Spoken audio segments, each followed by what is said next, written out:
J'ai une balafre qui me parcourt tout le sein. Bon, voilà, c'est comment dirais-je, le résultat de ma guerre. J'ai dit au cancer, mon gars, t'en as pas fini avec moi. Le psychothérapeute et psychiatre Viktor Frankl travaillait presque exclusivement avec des patients suicidaires avant d'être envoyé en camp de concentration pendant la Seconde Guerre mondiale. Quand auparavant, il avait vu des patients libres qui voulaient mourir, il était maintenant au milieu des personnes emprisonnées qui, en dépit des pires conditions qu'on puisse imaginer, se battaient pour survivre. Dans une telle situation, quand il ne nous reste plus rien, disait Frankl, on doit faire plusieurs choses. Considérer son sort avec un froid détachement, développer des stratégies pour survivre, trouver une raison de vivre pour les minutes qui viennent et pour le reste de sa vie. Si on trouve un but, non seulement on survit, mais on progresse en tant qu'être humain. Il disait que, quand on est confronté à la souffrance ou à l'angoisse, on doit s'engager dans la situation, sachant qu'on est toujours libre de choisir au moins une chose, son attitude vis-à-vis de la situation. En décidant du sens qu'on va lui donner, cela permet de transformer les défis en accomplissement. Bienvenue dans notre podcast Attitude, podcast du service STEP, le premier service de santé au travail des entrepreneurs par la prévention en France, en Belgique et en Suisse. Je suis Iris Ramos, je suis psychologue du travail, présidente et fondatrice du service. Bienvenue dans notre nouvel épisode. Bonjour Sophie, merci d'avoir accepté mon invitation. Bonjour Iris, merci de m'avoir invitée. Bienvenue dans notre podcast Attitude du service STEP. Pour nos auditeurs, le service STEP, c'est le premier service de santé au travail des entrepreneurs et des dirigeants en France. Et ce podcast vise à donner la parole à des dirigeants qui ont pu rencontrer des difficultés de santé. Et le plus important pour nous, c'est de savoir comment ils ont fait face, puisque partager leur expérience aidera les autres.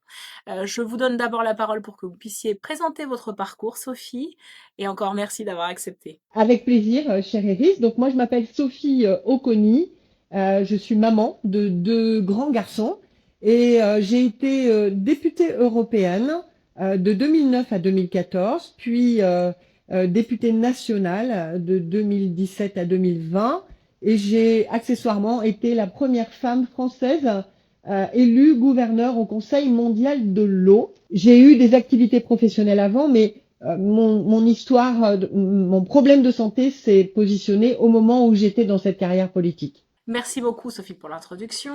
J'aimerais que les personnes qui nous écoutent comprennent un peu plus qu'est-ce qui s'est passé pour toi, à quel moment tu as eu une difficulté, comment tu as géré. Est-ce que tu peux nous en raconter un peu plus? J'ai une histoire familiale avec beaucoup d'antécédents de cancer du sein chez ma maman, chez ses deux sœurs, donc mes tantes, et ma cousine Françoise qui est décédée des suites d'un cancer du sein également. Donc j'ai une histoire familiale sur ces sujets-là. Et pour autant, je n'ai jamais fait de dépistage avant que l'on me diagnostique un cancer du sein. Pourquoi? Parce qu'on s'oublie.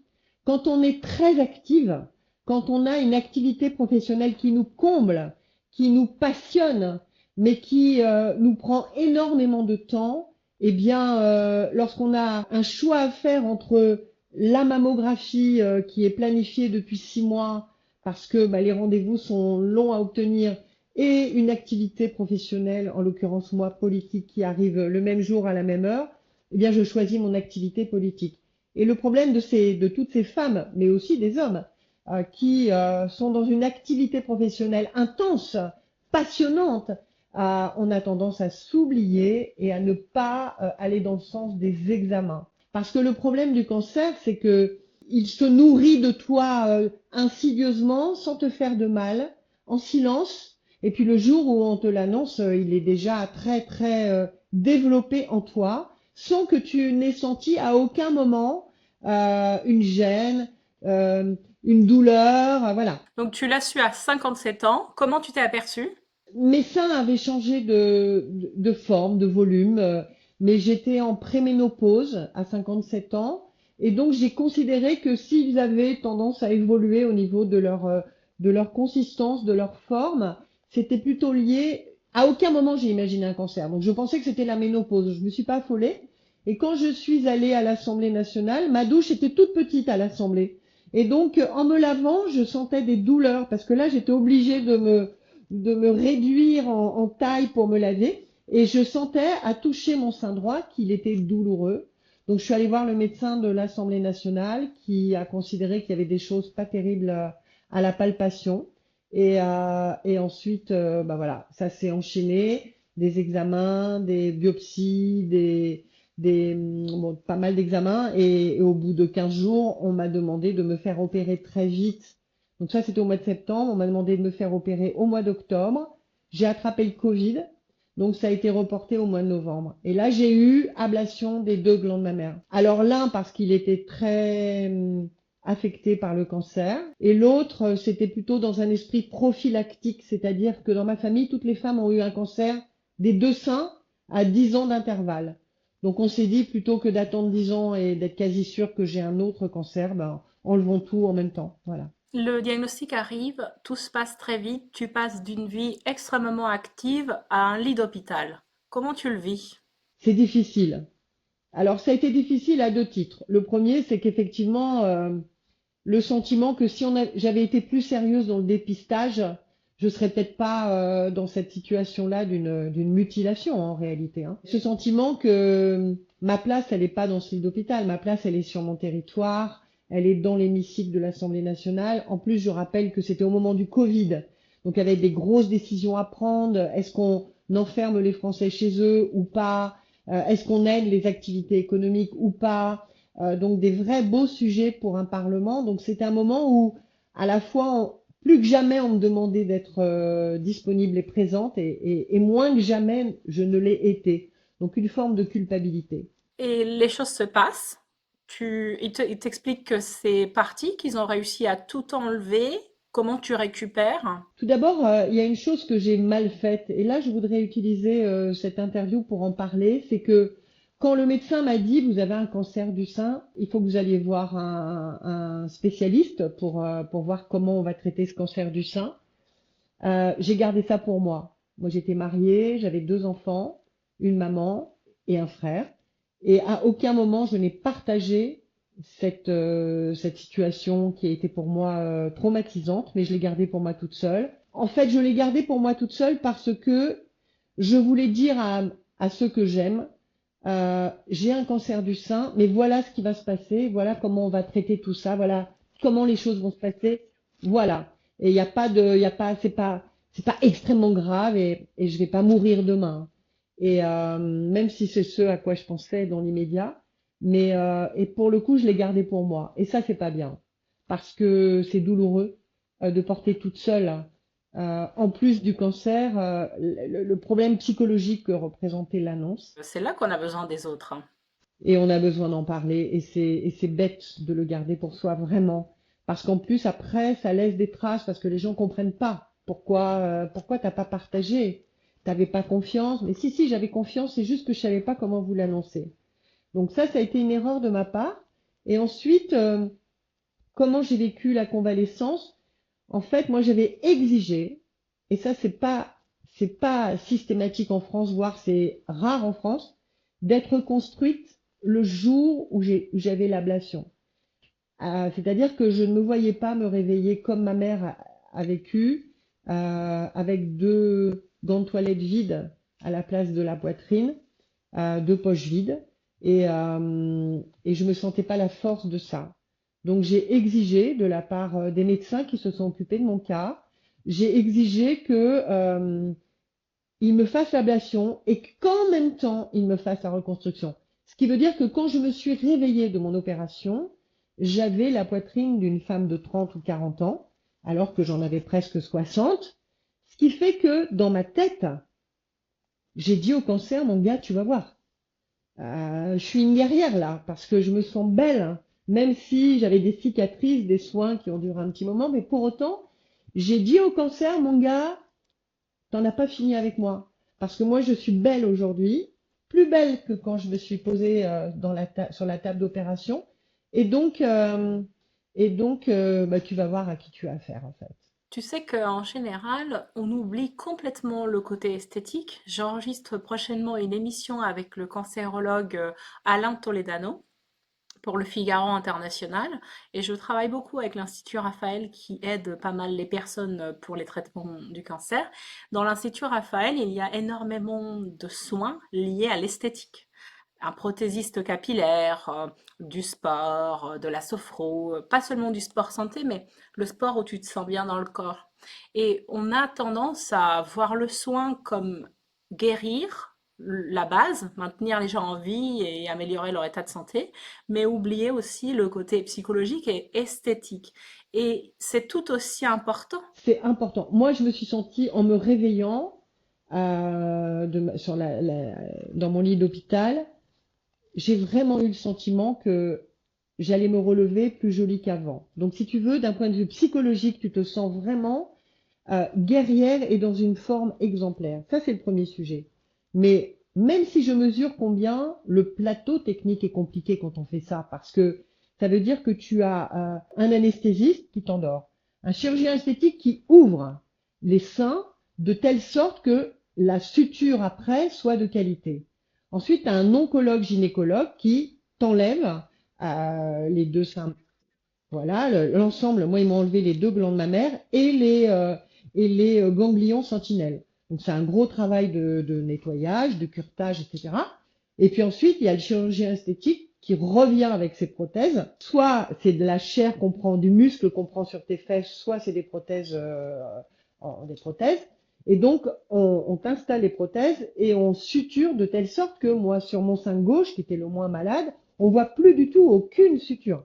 Le sein droit, il est balafré. Mais le sein gauche, on ne voit même pas que j'ai été opérée du sein gauche, tellement la suture est remarquable. Bon, ça veut dire que pendant 6 heures, il faut un anesthésiste, un chirurgien esthétique, une oncologue.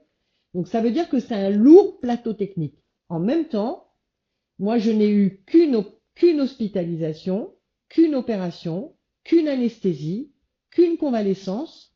Donc ça veut dire que je coûte moitié moins cher. Bien Parce que sûr. s'il avait fallu m'enlever, puis un an après, me remettre, ça veut dire que tout est multiplié par deux. Donc d'un point de vue clinique, hospitalier et financier, c'est un atout.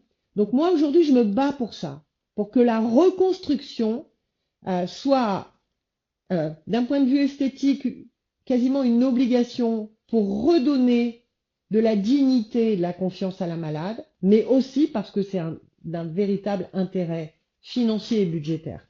Tout avait été enlevé, mais tu as eu quand même des soins de suite en chimio, pas de chimio. Est-ce que la chirurgie a tout résolu? Alors, moi, j'ai eu beaucoup de chance parce que c'était un carcinome intracanalaire, c'est-à-dire une tumeur qui s'est calcifiée, que mon organisme a entouré d'une coquille de calcium, de calcaire, en fait, hein. Donc, il a fait un caillou. Alors, le risque, c'est qu'il peut exploser et métastaser à tout moment. Mais en attendant, le fait de m'enlever les glandes mammaires a permis d'enlever le carcinome intracanalaire en entier. Et donc, on a vérifié avec mes ganglions sentinelles qui portent le nom de sentinelles parce que ce sont eux qui permettent de mesurer s'il y a eu métastase ou pas qui se sont diffusés dans mon corps. En l'occurrence, après l'examen de mes ganglions sentinelles, on a mesuré que tout était resté dans les glandes mammaires. Ça veut dire qu'en enlevant tout, on enlevait tous mes problèmes de santé. Et donc, je n'ai eu ni chimio, ni radiothérapie. Est-ce que si on avait fait une mammographie 5 ans avant, ça aurait été mieux? Je pense que oui, parce qu'on aurait pu ne retirer que la tumeur et qu'on me l'aurait remplie par de la graisse de mes fesses, et il y en a. Et donc, ça m'aurait permis de garder toute ma structure féminine en réalité. Là, le mal avait tellement atteint mon sein droit qu'on n'avait pas d'autre choix que de le retirer dans sa totalité. Et c'est là que j'ai décidé de retirer le sein gauche en même temps. Ce qui laisse des cicatrices, c'est surtout ça qui est gênant Ouais, aujourd'hui. j'ai une balafre qui me parcourt tout le sein. Bon, voilà, c'est comment dirais-je, le résultat de ma guerre. C'est une blessure de guerre. Voilà, c'est ça. Ça prend du temps. Tu avais et tu as une vie à 400 à l'heure. Comment tu communiques? Comment tu t'organises? Comment tu gères toutes les pensées négatives, positives qui te passent par la tête? De ce soin-là, de cette opération-là, tout s'est bien passé. J'ai eu deux médecins remarquables qui ont fait des choses remarquables. Tout s'est très bien passé. Y a pas eu de problème. Sauf que j'ai moi le syndrome du côlon irritable. Et donc passer 6 heures sans que mon côlon ne fonctionne, fait que tout ce qui était dans mon côlon a participé à infecter mon côlon. Et j'ai été extrêmement malade. J'ai eu un régime sévère et j'ai perdu 15 kilos. Et là, j'ai 15 kilos, moi je suis pas quelqu'un de très gros. Et donc 15 kilos, c'était toutes mes réserves en réalité. Donc je suis devenue très maigre et je n'arrivais plus à passer des nuits entières en hémicycle. Je n'arrivais plus à aller à aller visiter des entreprises et à rester 2 ou 3 heures debout. Je n'arrivais plus lors d'une commémoration le 8 mai, le 11 novembre. Je n'arrivais plus à rester debout pendant 2 heures, pendant toute la durée de la commémoration. J'étais faible et donc je n'arrivais plus à assumer cette charge qui est celle d'un député et qui me semblait d'autant plus importante que nous étions en plein Covid. C'était novembre, décembre 2020, un début Excuse-moi, tu es de... en train de me dire que tu t'es fait opérer en octobre et en novembre, tu étais à l'hémicycle? Je me suis fait opérer en novembre et ouais, c'est ça, en janvier, je suis retournée en hémicycle et j'y arrivais pas, en fait, j'y arrivais Mais pas. en même temps, c'est tellement court. Mais en même temps, l'actualité était tellement grave avec ce Covid. Tu sais, on avait, au mois de mars, on avait confiné toute la France et on avait des décisions à prendre sur l'obligation ou pas de vacciner les Français, l'interdiction de sortir si on n'avait pas notre QR code. Je sais pas si tu te souviens, mais c'était une actualité sociale, une actualité nationale qui était extrêmement anxiogène et qui nécessitait des prises de décision majeures. Et moi, j'étais plus à la hauteur, quoi. J'ai senti que j'étais plus capable. Donc, j'ai démissionné de ce magnifique mandat. J'avais gagné en 2017 contre Marisol Touraine. En 2021, j'ai démissionné en février. J'ai essayé de tenir un trimestre et puis je me sentais pas capable de tenir. Donc j'ai démissionné. Ça a été la deuxième épreuve en fait, hein. Un mandat, c'est difficile à gagner, hein. C'est sur ma tête. Je demande aux gens de m'élire et tous ne choisissent pas de m'élire. Donc c'est difficile, hein. Une campagne électorale, c'est dur. Et gagner, c'est pas facile. Et démissionner alors qu'on a gagné contre une personnalité, Marisol Touraine, ça a été pour moi une deuxième épreuve, objectivement. Souvent, on me dit qu'un dirigeant, quelqu'un qui fait carrière, aime bien gérer. Mais à partir du moment où il se retrouve avec un problème de santé ou sur un lit d'hôpital, il est géré. Et mon message, c'est la prévention permettra de garder cette possibilité de gérer et de ne pas être à la merci d'un aide-soignant, d'un médecin, parce qu'on a dépassé le stade où on était capable de gérer tout seul. Les gens ne comprennent ça qu'à partir du moment où ils ont vécu un problème de santé, mais quand tout va bien, ils imaginent qu'ils sont tout à fait capables de gérer seuls, que c'est des battants d'efforts. Qu'est-ce que tu leur dirais?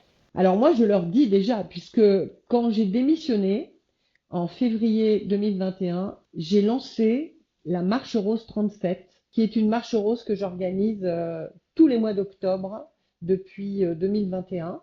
Donc cette année, ça va être la 5e édition. Je fais 350 kilomètres à travers toute la Touraine. Donc tous les vendredis, samedis, dimanches, lundis, je fais une vingtaine de kilomètres avec une centaine de personnes, des élus, des amis, des malades, des randonneurs, bref, des personnes qui ont envie avec moi de porter la prévention, le dépistage. Et c'est aujourd'hui mon combat, de porter dans les territoires l'idée qu'il faut se dépister, que le cancer le mieux soigné est celui qui est dépister le plus tôt, diagnostiquer le plus tôt. Ça me permet d'avoir une vraie belle notoriété. Enfin, comme je suis une femme publique, ça me permet de médiatiser cet événement et de rencontrer des centaines et des centaines et des milliers de personnes chaque année. Mais ça me permet aussi de récolter des dons parce que ma cousine Françoise est décédée des suites d'un cancer du sein, cancer qu'aujourd'hui on soigne grâce au progrès de la médecine. Et donc mon idée, c'est aussi que nous devons tous participer à la recherche qui est financée par du privé parce que malheureusement l'État a de moins en moins de moyens. Et je pense que c'est opportun de le faire parce qu'aujourd'hui en Touraine, seulement 57% des femmes se font diagnostiquer, dépister. Ça veut dire qu'il y en a 43% aujourd'hui, alors que le dépistage, la mammographie est prise en charge à 100%.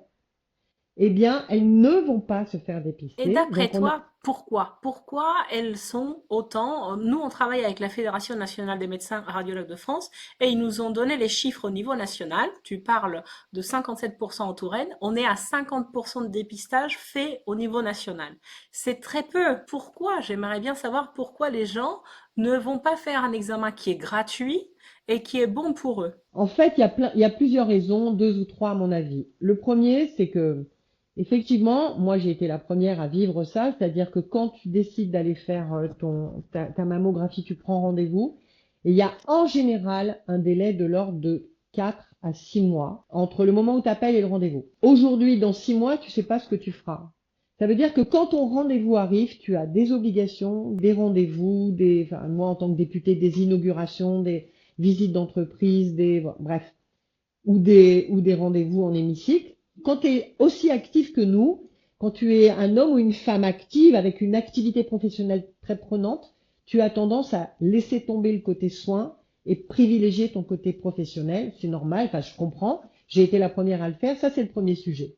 Deuxième sujet, il y a des personnes qui ont des vraies angoisses, c'est-à-dire et si à l'issue de la mammographie on me dit qu'il y a un problème. Malheureusement, il faut y aller pour ça justement. Alors à la fois pour qu'on te dise tout va bien, il n'y a pas de problème, mais aussi pour accepter l'idée que bon, tu as un problème, mais comme tu t'étais fait dépister 2 ans avant, le problème il est minime et il est temps de le prendre tout de suite. Donc il y a aussi cette angoisse de la mauvaise nouvelle. Psychologiquement, c'est un truc qui existe. Ça, c'est la deuxième chose. Et la troisième chose, c'est on a pas mal de personnes dans la ruralité qui ont des problèmes de mobilité, qui n'ont pas de moyens de locomotion et qui n'osent pas demander à leurs voisines. Et il y a des personnes qui n'y vont pas parce que quand on habite la Guerche, pour aller au centre hospitalier de Loches, de Chambray, c'est 50, 60 kilomètres. C'est complexe, c'est pas accessible, c'est chronophage, tout est complexe. Au niveau de ta marche, je serai présente et je suis très heureuse. Il faut quand même savoir que à partir du moment où on est actif, on peut décider un peu du calendrier. Alors que si c'est pas le cas, tu disais, on m'a donné 15 jours en Oui, disant, ouais, bah ouais, voilà, ouais. on t'opère et là, t'as pas la main sur le calendrier. Il y a autre chose aussi qui est importante, c'est qu'une cellule cancéreuse, elle peut mettre 10 ans à devenir cancéreuse et certains facteurs vont accélérer le processus. On parle par exemple du papillomavirus. Un papillomavirus, ça va, au lieu de mettre 10 ans à ce que la cellule devienne cancéreuse, ça va accélérer le processus, elle deviendra cancéreuse plus vite. Un test de papillomavirus, ça coûte 20 €. C'est fait très simplement avec ton médecin généraliste, avec un gynécologue, et ça va éviter un cancer de l'utérus. Donc la logique de un petit test à 20 € une fois tous les 5 ans, c'est beaucoup mieux que de devoir prendre des mois, d'aller à l'hôpital, d'avoir une opération, d'avoir une chimio.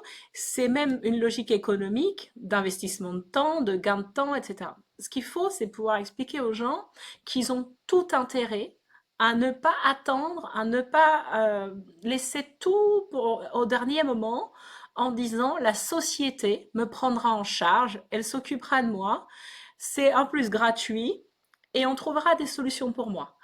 Si on est acteur, on est dans un calendrier maîtrisé, dans une démarche différente, plus économique d'un point de vue humain, de temps, d'argent, de tout ce qu'on veut.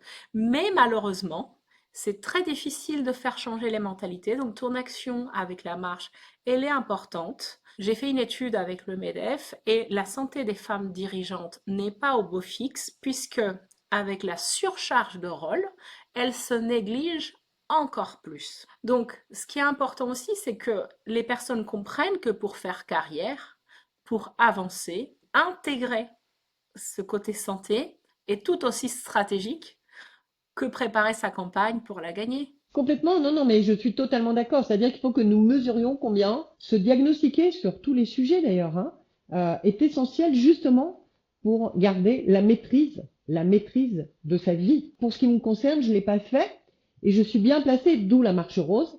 Je suis particulièrement bien placée pour dire ne faites pas ça. Parce que moi, mon histoire s'est emballée à mon détriment. C'est-à-dire que jamais j'aurais dû démissionner de ce merveilleux mandat de député. mais j'étais obligée de le faire parce que totalement KO et incapable d'aller plus loin. Et je voulais être exemplaire par rapport à mon mandat et par rapport à mes citoyens et à mes électeurs, et donc j'ai choisi de démissionner. C'est pas normal. Et si j'avais été plus sérieuse en amont, j'aurais pas eu besoin de choisir de faire des décisions aussi drastiques en aval. Qu'est-ce que tu fais aujourd'hui? Quelle est ton activité et comment tu as changé justement ton rapport au travail en intégrant ce côté ma santé? Elle est tout aussi importante, elle a sa place dans mon agenda. Donc moi j'ai un nouveau poste sur Paris merveilleux qui me permet de m'épanouir d'un point de vue professionnel sans cette partie politique au sens partisan du terme qui est stressante et notamment pour une femme. Être une femme politique en France, c'est quand même pas simple. Et donc j'ai plus cette partie-là qui met du stress et qui en rajoute, hein. Donc déjà moi je suis plus apaisée professionnellement. Ça, c'est le premier sujet. Deuxième sujet, je m'écoute. C'est-à-dire que là, par exemple, moi, je fais du sport maintenant, beaucoup de sport. Et donc, on m'a demandé un certificat médical et j'ai fait tout un check-up cardiaque. Parce que j'ai des antécédents cardiaques des deux côtés, côté paternel et maternel. Mon papa est décédé d'une crise cardiaque et le papa de ma maman aussi. Donc, voilà, j'ai fait un travail d'analyse la semaine dernière. Tout est au beau fixe, c'est génial. Mais du coup, ça fait du bien, après des examens, d'entendre le médecin vous dire tout va bien, tu peux courir, sauter, faire tout ce que tu veux, tout va bien, tu as un cœur.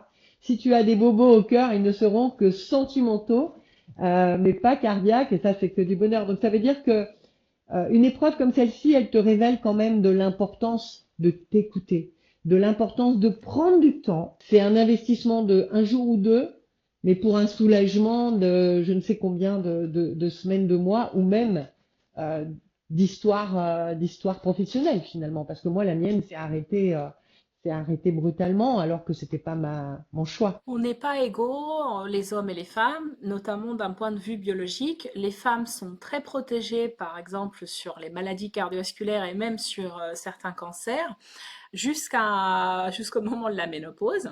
Et la chute d'œstrogène fait que après, on perd les avantages qu'on avait par rapport au monsieur, où on avait une certaine protection face à des maladies.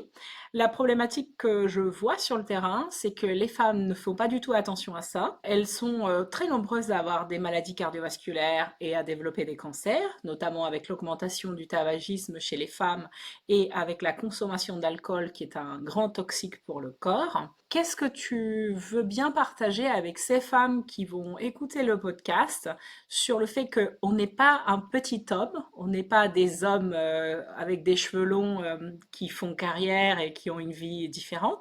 On est particulièrement, enfin, on est fait différemment d'un point de vue biologique.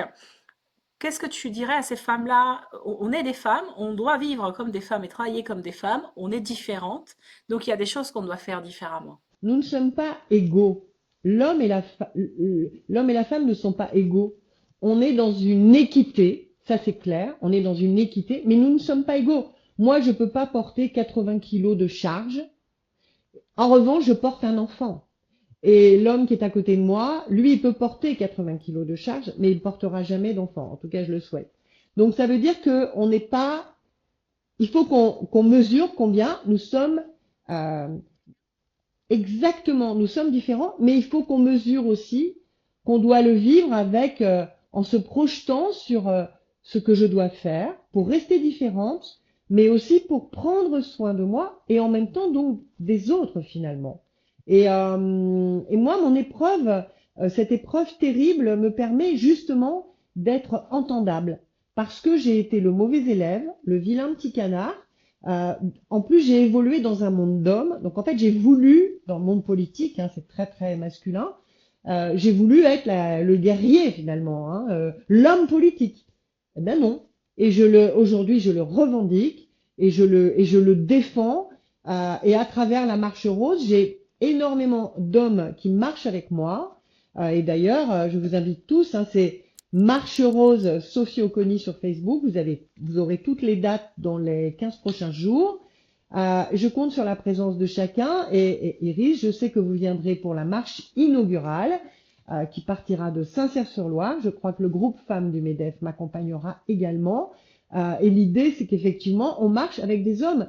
Le maire de Saint-Cyr-sur-Loire marchera avec nous, le préfet de l'Indre-et-Loire marchera avec nous. Ce sont des hommes qui participent à dire, voilà, on est à vos côtés, on n'est pas pareil, mais on est à vos côtés et on œuvre à vos côtés pour votre santé. Merci beaucoup, Sophie. Je pense qu'on a répondu à pas mal des questions que les personnes doivent se poser.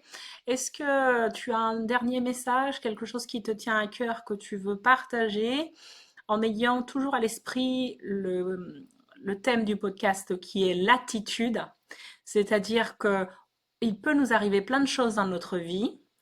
C'est la façon que tu vas avoir de gérer la situation qui va conditionner pas mal la suite, c'est-à-dire ton attitude vis-à-vis de la situation.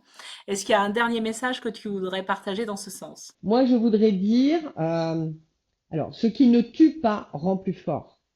Donc, ce cancer qui ne m'a pas tuée me rend plus forte pour porter la bonne parole à travers les territoires et dans de tous les moyens possibles, dont ce podcast, et je t'en remercie, cher Iris. Mais ce que je veux dire à ces femmes et ces hommes d'ailleurs, hein, c'est combien il est important de s'écouter. S'écouter.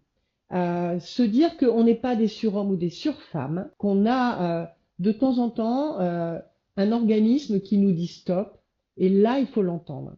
Il faut l'entendre avant qu'il ne soit trop tard. Voilà ce que je veux dire. Surtout, écoutez-vous et mesurez combien écouter son corps, c'est se donner les moyens d'aller plus loin, plus haut, plus fort. J'ai rien à rajouter, c'est vraiment un signal d'intelligence biologique.